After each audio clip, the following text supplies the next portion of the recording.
Fala pessoal, boa noite, Thiago Borges aqui. Sejam muito bem-vindos ao nosso canal, o canal História Hoje. E hoje nós queremos falar a respeito da Revolução Agrícola que aconteceu lá no período Neolítico. Mas antes, chama a vinheta.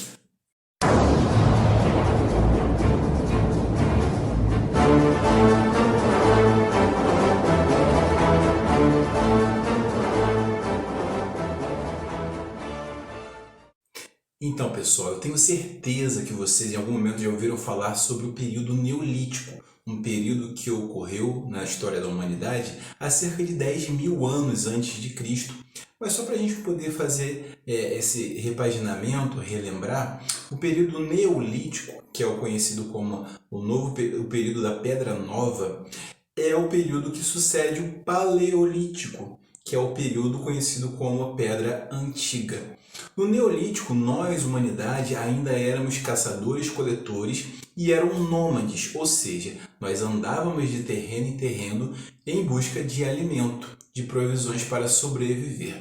Só para que a gente tenha uma ideia, um exemplo simples, finge que nós somos um grupo de 10 a 20 pessoas, porque era assim que eles se deslocavam, e nós tínhamos 4 sítios, o sítio A, B, C e D. A gente estava no sítio A e a gente comia de tudo que tinha ali, as frutas, os animais, os peixes, a gente pescava, e quando acabava, nós pulávamos para o sítio B. Quando acabava o B, íamos para o C, depois do C nós íamos para o D e voltávamos para o A quando finalizava o D. E ficávamos fazendo esse circuito constantemente. Quando um belo dia, lembra do último vídeo que nós falamos sobre Heródoto e a observação do meio, ouvimos e escrevemos aquilo que nós ouvimos? Esse período ele não tinha escrita, esse período da pré-história. A pré-história é o período antes da escrita. Mas a observação in loco ainda era muito importante. Pensa o seguinte, uma situação hipotética. Quando a pessoa estava lá no sítio B, ela gostava de comer, vamos botar assim, ela acabou de almoçar um javali e ela ia comer uma manga, né? Chupar uma manga, comer uma goiaba à beira do rio sentado numa pedra. Depois que aquilo tudo acabava, ela ia para o sítio B, para o sítio D, C, para o sítio D e depois voltava para o A. Mas quando ela voltava para o A tempos depois, ela viu que ali onde ela comia aquela manga, aquela goiaba, na beira do rio, sentada numa pedra, não tinha nada. Mas quando ela voltou tempo depois, surgiu uma mangueira, surgiu um pé de goiaba, surgiu, enfim, uma árvore que dava o fruto que ela comia ali antigamente. E ela observou então que aonde caía a semente, o caroço, o resto do alimento, da fruta, crescia a árvore. Olha só a observação. E a partir daí você tem a chamada Revolução Agrícola. Por que o termo revolução? Porque a revolução ela tem como premissa a mudança abrupta de um regime vigente. Se antes nós éramos nômades, nós tínhamos que sair para caçar e nisso a gente acabava morrendo, né, lutando contra alguma besta selvagem ou caindo de uma montanha, caindo dentro de um vale. Agora não, agora a gente podia ficar parado no nosso lugar, no nosso sítio, na nossa planície e produzir o nosso próprio alimento. O homem deixou de ser nômade para ser sedentário. Acabou a economia de depredação da natureza e agora o homem passava a produzir. Essa produção mudou toda a nossa dinâmica, porque se antes a gente tinha que ir lá caçar e fazer aquela luta toda, agora não, agora a gente produz o nosso próprio alimento. Essa produção de alimento com o tempo gerou um excedente de alimento. Pensa bem, hoje o nosso país tem 220 milhões de habitantes. 10% disso são 22 milhões. Eu duvido que 22 milhões de brasileiros se dediquem a agronegócio. Com certeza é um número muito menor. Então perceba, hoje menos de 10% da nossa população é mais que o necessário para alimentar o país inteiro e ainda exportar o excedente. Sabe que o Brasil, né, é um grande exportador de alimentos para o mundo inteiro. Guardadas as devidas proporções, naquele tempo os povos não eram tão grandes como hoje, aquelas pessoas que ficavam mais cuidando do alimento, elas eram menor em quantidade do que a população total. Então essas pessoas que agora não precisavam cuidar da própria criação de alimento, elas poderiam se dedicar a outras coisas. Porque a criação de alimentos, ela proporcionou com que também se pudesse criar animais. Já que eu tenho agora mais comida, grãos, cereais, mais comida do que eu preciso para ingerir, para me alimentar, eu consigo agora alimentar os animais. Então, olha só agora, o agronegócio virando agropecuária. Né? Agora eu estou criando animais, eu estou criando bois, eu estou criando vaca, eu estou criando galinhas, patos. E a partir de agora, olha só como é que uma coisa vai levando a outra. Além da carne, eu também me alimento de leite e de ovos.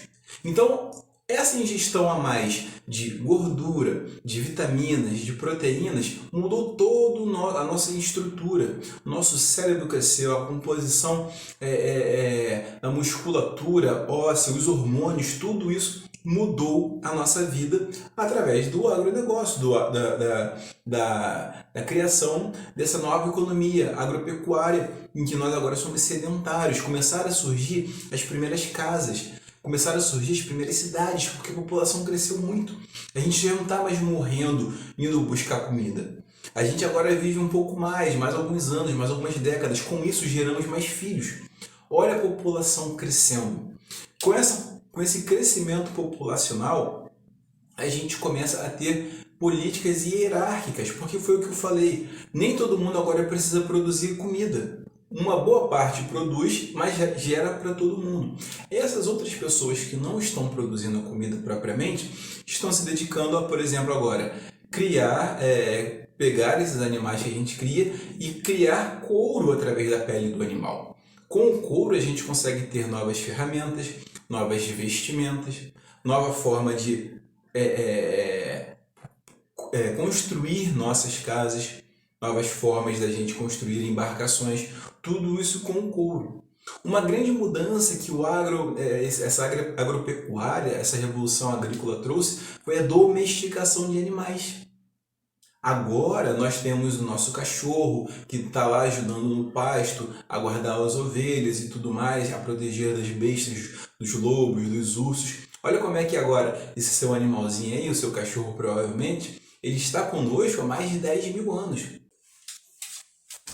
Ô menina, 10 mil anos, né filha? 10 mil anos, né? 10 mil anos que a gente está junto já, tudo isso? Hein? Vamos lá cuidar das ovelhas? Vamos? Vamos trabalhar? Pronto. Gente, eu preciso já finalizar esse vídeo, mas só para deixar claro que essa revolução agrícola ela foi o divisor de águas para que a gente pudesse dar passos muito maiores como civilização. Porque a pessoa que não estava literalmente ali com a mão no arado, ela teve tempo de observar o trabalho acontecer e pensar em uma nova forma de fazer muito melhor. Sabe o que surgiu nesse período, aproximadamente 10 mil anos atrás? Perdão, 10 mil antes de Cristo? Isso que você está lembrando, olha só, a roda. A roda surgiu nesse período. O boi lá, o touro, enfim, o búfalo puxando aquele arado pesado. Aquilo ali facilitou muito o trabalho, multiplicou a produtividade agrícola. Tudo isso graças ao excedente de produção, que permitiu com que pessoas saíssem exatamente daquele trabalho manual e pudessem desenvolver outros tipos de cultura, outros tipos de tecnologia. É muito importante a gente analisar essa questão porque todas as grandes cidades, todas as grandes civilizações começaram a crescer através das suas respectivas revoluções agrícolas. Todas as grandes civilizações começaram na beira de rio, que é justamente os lugares mais férteis para a agricultura. Olha o Egito. Qual é a grande característica do Egito? Exatamente, o rio Nilo. Onde começaram a surgir as primeiras civilizações? Lá na Mesopotâmia. O que tem lá na Mesopotâmia? Os rios Tigre e Eufrates.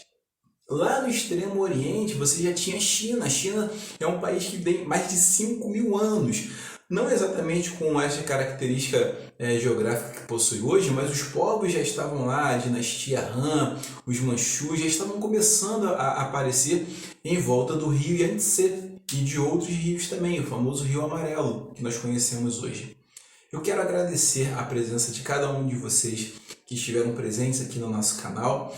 Quero pedir que, caso você não esteja inscrito, curta o nosso vídeo, se inscreva, compartilhe, por favor, deixe um comentário pedindo um assunto que você queira ouvir. Eu tenho o maior prazer de ler, de responder e de provavelmente fazer também o tema que você vai solicitar para a gente. Meu nome é Thiago Borges, esse é o canal História Hoje e lembre-se, cada um de nós possui a sua própria história, mas apenas a história possui cada um de nós como seus fiéis colaboradores. Fiquem bem, até o próximo vídeo.